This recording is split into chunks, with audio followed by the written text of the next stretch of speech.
Hare Krishna. Welcome you all in the class. आज की class में आप सभी का बहुत बहुत स्वागत है। होप आप सब अच्छे से होंगे और सबको जन्माष्टमी और श्री प्रभुपाद के अपीयरेंस डे का बहुत बहुत शुभकामनाएं। बहुत अच्छे से आप सबने सेवाएं की, उसका फिर से बहुत बहुत साधुवाद और धन्यवाद। और साथ में होमवर्क जो मैंने दिया है उसका इवेल्युएशन सबने जरूर करें। तो हम पढ़ रहे हैं आत्म साक्षात्कार का विज्ञान, इतनी सुंदर बुक जो कि हमें आत्म साक्षात्कार करा रही है। ये बुक है ना, कुछ तो समझ में आ रहा है इस बुक से। तो आज हम अलग चीज पढ़ेंगे। पहले हम देख रहे थे श्री प्रभुपाद के लेटर्स। मेरी पानी की बोतल के लिए लेटर्स में हमने क्या देखा कि बात पड़ी। कैसे कृष्ण भावनामृत जो है सबसे इम्पोर्टेंट काम है। प्रभुपाद ने ये एक्सप्लेन किया। आज हम उसकी जस्ट बात पढ़ेंगे शायद। श्री कृष्ण भावनामृत हिंदू पंथ अथवा दैवी संस्कृति, यही पढ़ना है ना अनंग मंत्री माता जी, यही है। माता जी अभी तो रहता है आनंद गिरी की, वो बात से शुरू करें। अब तो लेसन वो है। हमने कंप्लीट नहीं किया था 25 क्या? फरवरी 1970। माता जी आनंद गिरी वहां तक किया था, श्रुति 1970 स्मृति पुराणादि का। ओके, उसके उसमें बाद पढ़ना था आनंद हमें। गिरी। आनंद गिरी आप थोड़ा सा रह ये गया। रविवार 8 फरवरी नहीं 1970 नहीं, ये वाला आगे नहीं, आगे हो गया माता 25 जी, आगे। फरवरी 1970। वही ये पढ़ना है ना? 25 फरवरी 1970 लास्ट लेटर रह गया। 1970। ओके, हाँ, अच्छा लेटर ये रहता है। कंप्लीट नहीं होता, ठीक है। तो हम लोग इसके हाँ पहले जो पढ़ रहे थे कि सांस्कृतिक पृष्ठभूमि का अवलोकन, है ना। हाँ। ये चैप्टर हम लोग पढ़ रहे थे। इसमें अभी अब रह गया था, सॉरी, मुझे लगा कंप्लीट हो गया। आइए पढ़ना नहीं, शुरू 25 करते हैं। फरवरी पढ़ने से पहले हम प्रणाम 1970। कर लेंगे। नमो विष्णुपादाय कृष्ण पृष्ठाय भूतले श्रीमते भक्ति वेदांत स्वामी नामिने नमस्ते सारस्वती देवी गौरवाणी प्रचारिणे निर्विशेष शून्यवादी पाश्चात्य देशता। जय श्री कृष्ण चैतन्य प्रभु नित्यानंद श्री अद्वैत गदाधर। हरे कृष्ण कृष्ण कृष्ण हरे हरे, हरे राम राम राम हरे हरे। जैसा हम देख रहे हैं कि प्रभुपाद ने जो है वो उत्तर दिया है ना, back to godhead magazine के द्वारा। मिस्टर स्टॉल जो कि एक बहुत बड़े दार्शनिक हैं, वो क्वेश्चन पूछ रहे हैं और प्रभुपाद ने आंसर दिया है।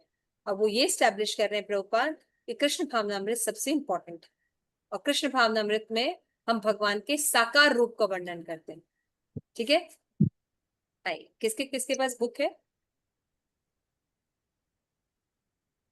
अदिति माता जी आपके पास बुक नहीं है ना? ओके, ठीक है माता जी, पढ़ना शुरू कीजिए। अदिति माता जी,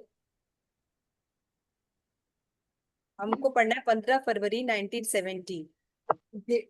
जब प्रभुपाद ने ये बात लिख के भेजी तो उनका फिर से पत्र आया। ऊपर से पढ़ूं क्या?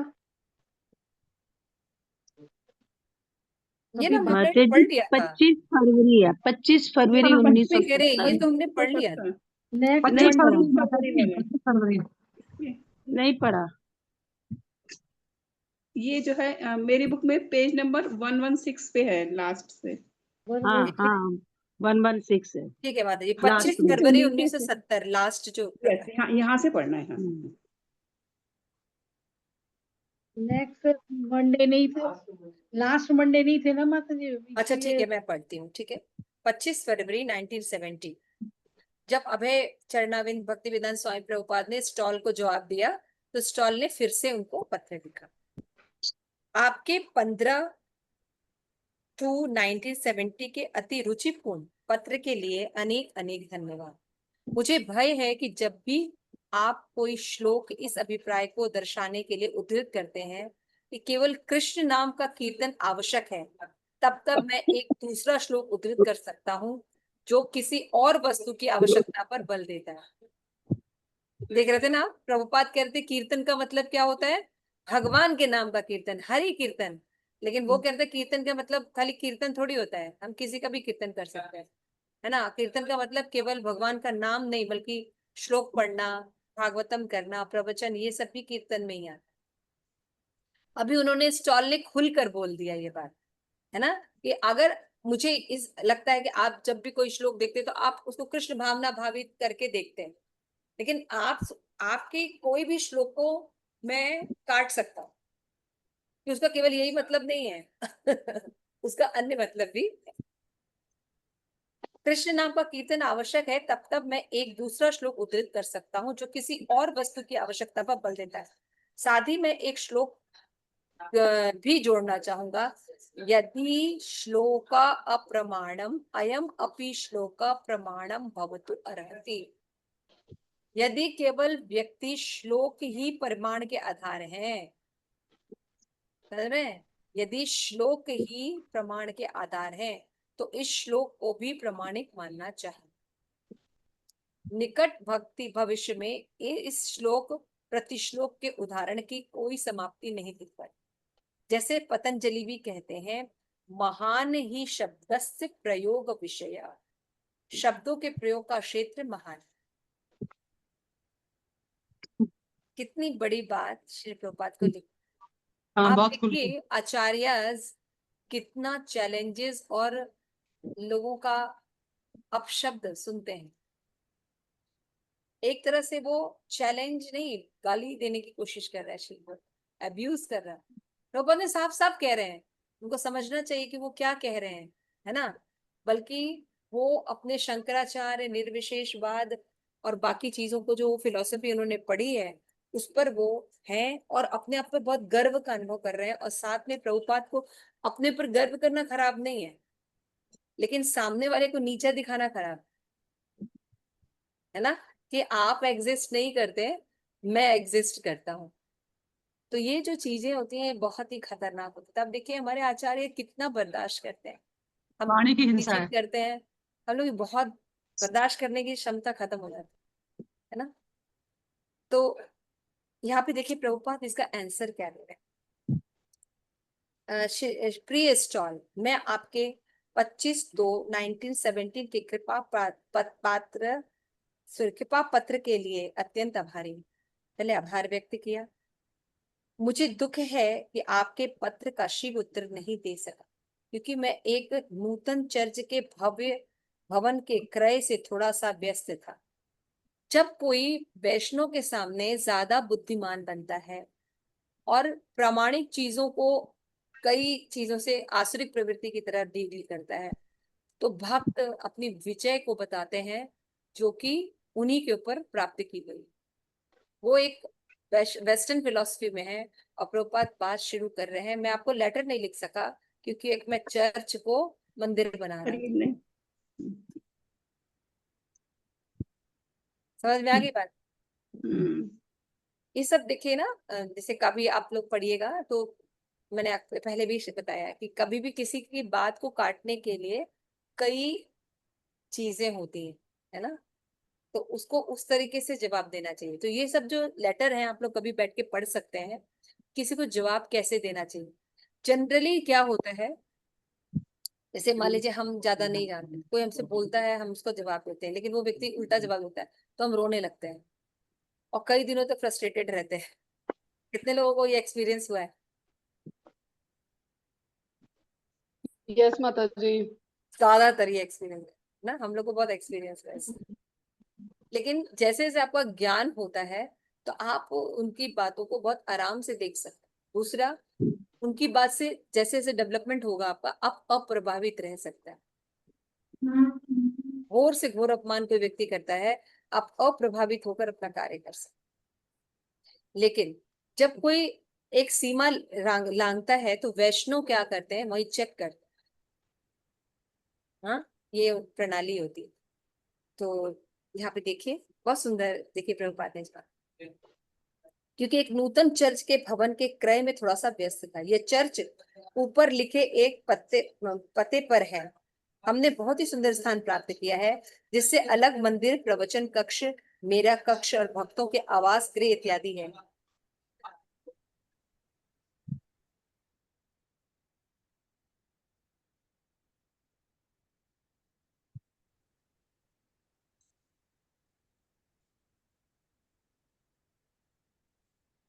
सॉरी, क्योंकि मैं एक नूतन चर्च के भवन के क्रय में थोड़ा सा व्यस्त था। वो चर्च ऊपर लिखे गए पते पर है। हमने बहुत ही सुंदर स्थान प्राप्त किया है, जिसमें अलग मंदिर, प्रवचन कक्ष, मेरे कक्ष और भक्तों के आवास गृह इत्यादि है। एक दृष्टि से यह स्थान पूर्ण रूपेण सुंदर है। इसमें सभी आधुनिक सुख सुविधाएं। मेरा आपसे ये विनम्र निवेदन है, आप अपनी सुविधा के अनुसार इस स्थान पर पधारें, और यदि आप एक दिन पूर्व दया करके सूचना भिजवा दें तो मेरे शिष्य आपको यथोचित स्वागत सत्कार करने का प्रयत्न करेंगे। इसको कोई रीडिंग कर सकता है?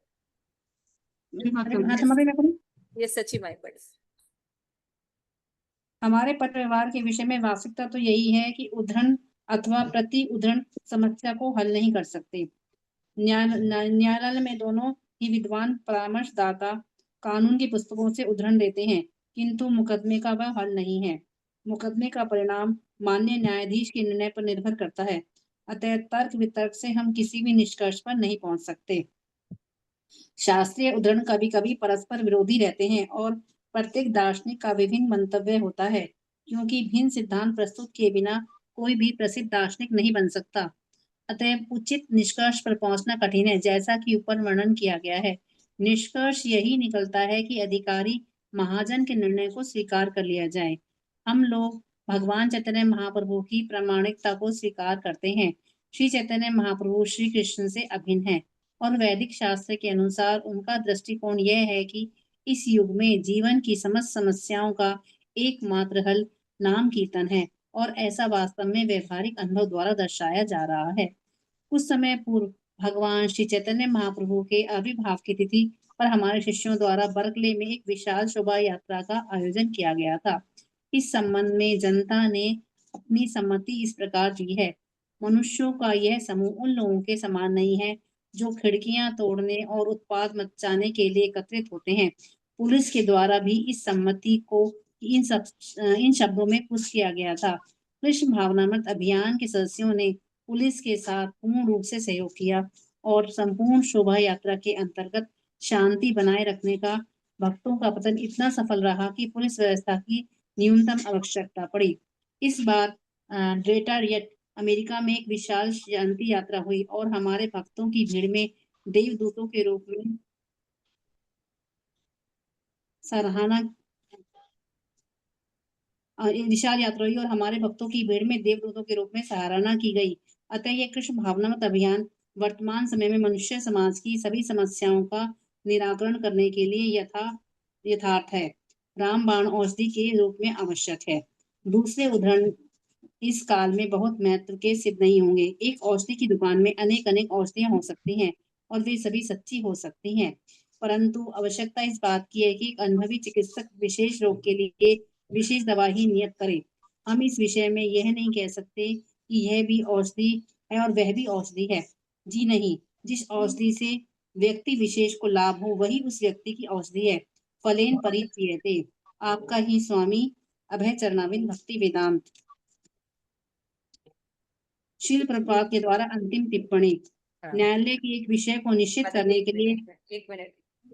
तो देखिए इस पत्र में श्री प्रभुपाद की विनम्रता कितनी ज्यादा है, और साथ में कितना दिख रहा है कि प्रभुपाद जो भी व्यक्ति हैं हर व्यक्ति को कृष्ण भावना भावित बनाना चाहते हैं। ऐसा नहीं कि प्रभुपाद ने क्या उनको बस ऐसे ही उनको बोल दिया नहीं नहीं तुम तो मेरे बात से असहमत हो, ऐसा कहीं नहीं कहा। तो इससे विशाल हृदय की बात प्रकट होती है, और हम देखते हैं हमारे गुरु महाराज लोकनाथ स्वामी महाराज में भी ये बात बहुत हृदय विशाल हो जाता है। कृष्ण भावनामृत में जो भक्त होते हैं, जो भक्ति करते हैं, उनका हृदय बहुत विशाल होता है, लेकिन हमारा हृदय स्वार्थ से पूर्ण होता है। हमारे हिसाब से, हमारे लोगों के हिसाब से, हमारी मति के अनुसार अगर चीजें नहीं होती हैं तो हम उनको डिसरिस्पेक्ट करें। हो सकता है ना बोले या कोई क्रिया ना प्रतिक्रिया करें, लेकिन मानसिक रूप से हम सब अपराध कर रहे हैं, है ना। तो यहाँ पे हम देखते हैं कि देखिए शिल प्रभुपाद उन चीजों को कैसे हैंडल किया। पहले तो प्रभुपाद ने कहा आपका स्वागत है, अगर आप आएंगे तो इट इज वेरी गुड, पहले से इन्फॉर्म कर देंगे तो हम आपको अच्छे से रिसीव करेंगे। उसके बाद प्रभुपाद कहा कि आपने बिल्कुल ठीक कहा, तर्क वितर्क करने से किसी चीज का हल नहीं होता। तर्क हम कब करते हैं? जब ईर्ष्या भाव होता है, अगले को एक्सेप्ट नहीं करना होता है, तब हम तर्क और वितर्क करते हैं।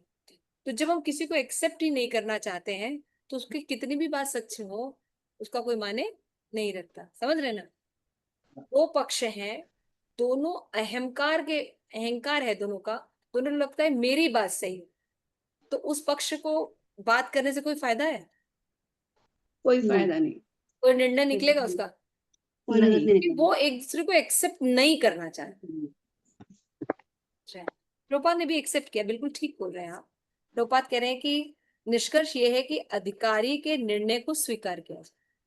जब ये सब कोर्ट में लड़ाई होती है दो वकीलों के बीच में, तो तर्क वितर्क से कोई फैसला नहीं लेता है। निर्णय कौन लेता है? जज लेता जज लेता है ना। वो भी सबूत के आधार पर। हाँ, लेकिन चैतन्य महाप्रभु के अभिन्न है, उनका दृष्टिकोण वैदिक शास्त्र के अनुसार ही है।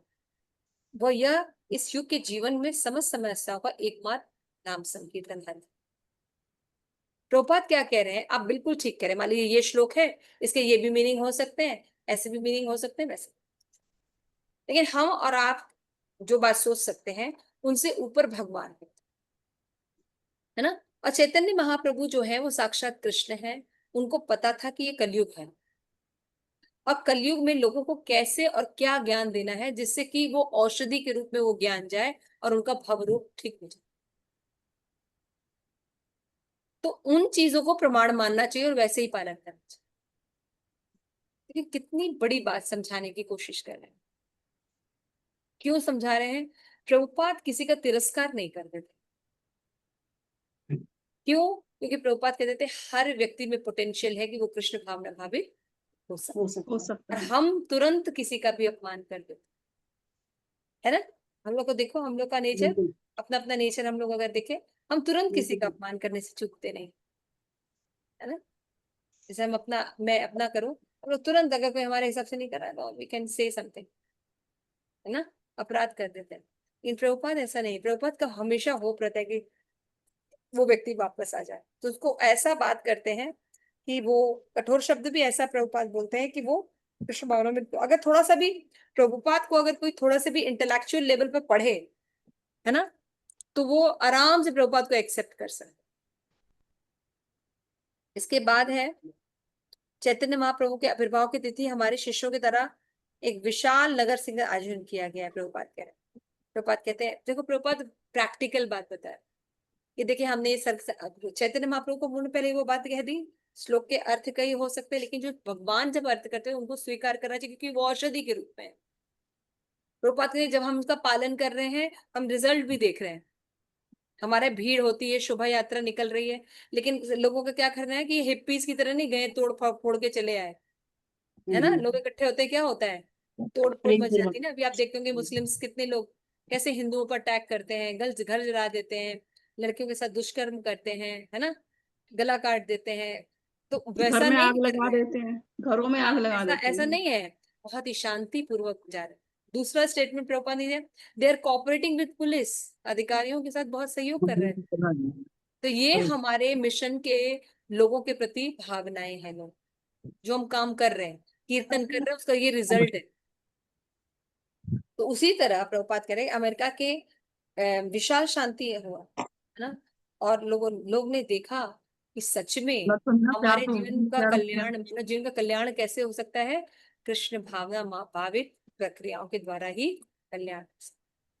लोगों को फील हो रहा है, तभी तो ज्वाइन कर रहे हैं मिशन इतने बड़े तादाद पर। प्रभुपाद हमेशा कहते हैं अगर कोई व्यक्ति बीमार है तो कौन डिसाइड करेगा कि क्या औषधि देनी है? डॉक्टर डिसाइड करेगा भाई इस ये व्यक्ति को ये दवाई देनी है ना। अदिति माता जी बीमार है तो डॉक्टर बताएगा ना, डॉक्टर ही दवाई देगा ना। डॉक्टर बताएगा। तो प्रभुपाद यही बात कह रहे हैं कि डॉक्टर डिसाइड करेगा। दवा सभी उपयोगी है, लेकिन किसके लिए क्या उपयोगी है ये डॉक्टर डिसाइड करेगा। तो इस समय जो लोग हैं, जो कलयुग के लोग हैं, उनके लिए हरि नाम संकीर्तन ही दवा है। क्यों? फल से देख लीजिए, परिणाम से देख लीजिए। जितना सफल मेरा मूवमेंट है, उतना सफल इतने बड़े लेवल पर विश्व में कोई मूवमेंट नहीं है, और आज तक ये हो रहा है। जितने बड़े लेवल पर इस्कॉन फेम का आज प्रगति हो रही है, उतने बड़े लेवल पर कोई ऑर्गेनाइजेशन ऐसी, है ना। तो श्री प्रभुपाद ने कह के समाप्त किया। उसके बाद प्रभुपाद इस पर पूरा टिप्पणी लिख रहे हैं। न्यायालय में एक विषय पर निश्चित करने के लिए दो विभिन्न परामर्शदाता प्रामाणिक ग्रंथों से अपनी अपनी युक्ति के अनुसार प्रस्तुत करते हैं। क्लियर हो गया? दो वकीले शास्त्र के हिसाब से ही बात कर रहे हैं, जैसे मैं और आप बात कर रहे हैं, परंतु ये न्यायाधीश पर निर्भर है कि किसकी एक अनुकूल निर्णय दे। जब जिसको कोई विरोधी विधि परामर्शदाता अपने अपने तर्क प्रस्तुत करते हैं तो दोनों के ही तर्क वैध और प्रमाणिक है। देखो प्रभुपाद उनको नकार नहीं रहे हैं स्टॉल को, क्या करें, आप जो बातें बोल रहे हैं वो गलत नहीं बोल रहे हैं, परंतु निर्णय उस आधार पर दिया जाता है कि कौन सा तर्क विशेष मुकदमे में प्रयुक्त करने के योग्य है। डॉक्टर डिसाइड करेगा ये वाली दवा इसको देंगे। भगवान चैतन्य महाप्रभु शास्त्रों के प्रमाण पर अपना निर्णय देते हैं कि व्यक्ति को दिव्य इंद्रियातीत स्तर तक उन्नत करने का केवल एक ही साधन है, वो है हरि नाम संकीर्तन। ये भगवान का मत है ना। तथा वास्तव में हम देखते भी हैं कि ये विधि रियली प्रभावशाली। हमारे शिष्यों का जिन्होंने इस विधि से गंभीरतापूर्ण अध्ययन किया, व्यक्तिगत रूप से परीक्षण किया गया। देखिए हिप्पी से क्या करते थे, बस कीर्तन करते थे, कीर्तन करते थे, कीर्तन करते थे, और कीर्तन करते करते उनका हृदय पवित्र हो गया, है ना। दीक्षा ले ली, बदल गए। ब्राह्मण दीक्षा ले ली, सन्यासीज बन गए, कितना डेवलपमेंट हो गया, है ना। पशु मांस खाने वाले, है ना, चांडाल सन्यासी बने, कितनी बड़ी परिवर्तन है। तो ये सिद्ध होता है कि भगवान ने ये चमत्कार है, कही है। एक हाँ, एंगल से देखें तो चमत्कार है ये भी। असंभव है, असंभव। कल मैंने एक असंभव है। रियलाइजेशन शेयर की है, यमुना शायद आज उनका वीडियो, हरे कृष्णा यमुना, आज शेयर कर दीजिएगा कल की क्लास का। बहुत, तो उसमें बहुत सुंदर श्लोक मैंने चैतन्य चरिता में, कि अगर जब हम फिट होते हैं, जो व्यक्ति फिट होता है उसको सेवा दी जाती।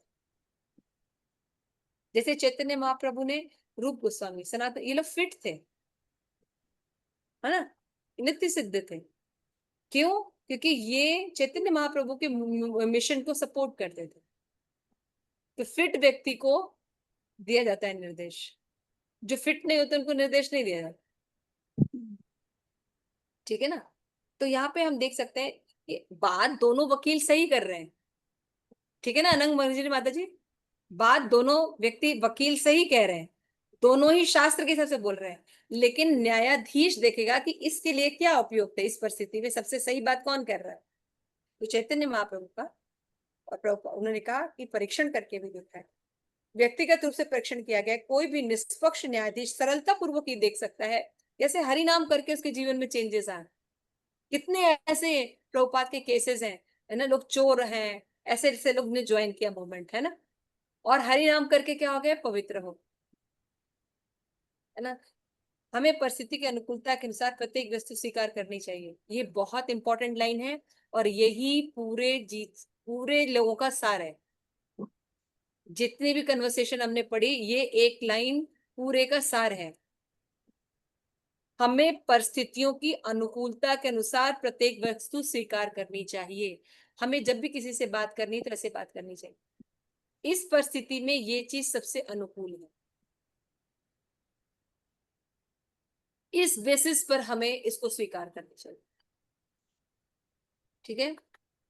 किसी विशेष परिस्थिति में दूसरी विधियों का त्याग करके ये अर्थ नहीं है कि त्याग की कई विधियां प्रमाणिक नहीं, नहीं कि बाकी विधियों को मना कर दे रहे, परंतु कभी कभी कुछ समय के लिए देश काल पात्र विचार करते हुए प्रमाणिक होते हुए भी उन विधियों का त्याग करना पड़ता है, जैसे हरि नाम, है ना। बाकी विधियां भी है, ध्यान है, योग है, थोड़ी वो अप्रामाणिक है, ठीक है, इस टाइम उसका उपयोग नहीं हो सकता, नहीं कर पाएंगे लोग। कलयुग के लिए प्रमाणिक हाँ, नहीं है वो। ओम नमो भगवते वासुदेवाय भी मंत्र है, लेकिन वो मंत्र अभी काम नहीं करेगा, है ना। ओम शब्द जहां लग जाता है उसके उच्चारण के लिए एक पवित्रीकरण चाहिए, हम्म। लेकिन हाँ, हमारा और जो कलयुग हरे के कृष्ण महामंत्र हम लोग चैंट करते हैं, बीच मंत्र है, सीधे भगवान का नाम आता है और राधा रानी, और उन्होंने छूट दिए, देश काले नियम नहीं सर्वसिद्धि हो, क्योंकि कलयुग के लोग नियम पालन नहीं कर नहीं कर बहुत पतित होते हैं कलयुग, देख रहे हैं, हम लोग देख रहे हैं ना, आप देख पा रहे हैं। तो यहाँ पे प्रभुपाद है, परंतु कभी कभी समय के हमें व्यवहारिक फल के द्वारा प्रत्येक वस्तु की कसौटी करनी चाहिए, ये दूसरा इंपॉर्टेंट लाइन है। हमें कैसे देखना चाहिए, व्यवहारिक फल देखना चाहिए, फले न परिचिता।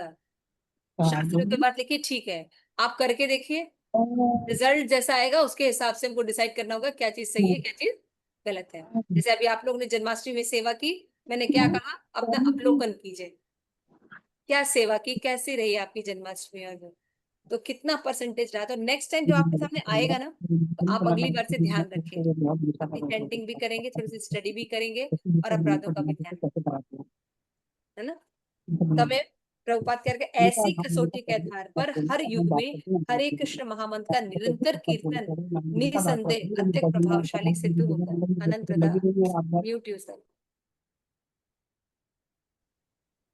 ऐसी कसौटी का आधार इस युग के हरे कृष्ण महामंत्र निरंतर सिद्ध। देखिए प्रभुपाद कितनी, प्रभुपाद ये नहीं कह रहे मेरी बात मानो, प्रभुपाद एक व्यवहारिक बात बता रहे हैं कि आपकी बातें कोई गलत नहीं है, लेकिन इस समय और परिस्थिति के लिए ये भाव ठीक नहीं। और ये मेरा मत नहीं है जिसके बारे में मैं आपको बता रहा हूँ, ये चैतन्य महाप्रभु का मत है जो कि साक्षात कृष्ण है। वो जानते कि कलयुग में लोग इस समय हरे कृष्ण महामंत्र के द्वारा ही उद्धार हो सकता, बेस्ट औषधि है उनके लिए। हरे कृष्णा कृष्ण कृष्ण हरे हरे, हरे राम राम राम हरे हरे।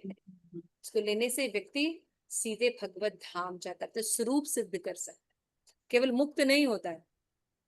ठीक है, thank you so much. Shri Prabhupada की जय। आप सभी गौर भक्तवृंद की जय। गौर किसी का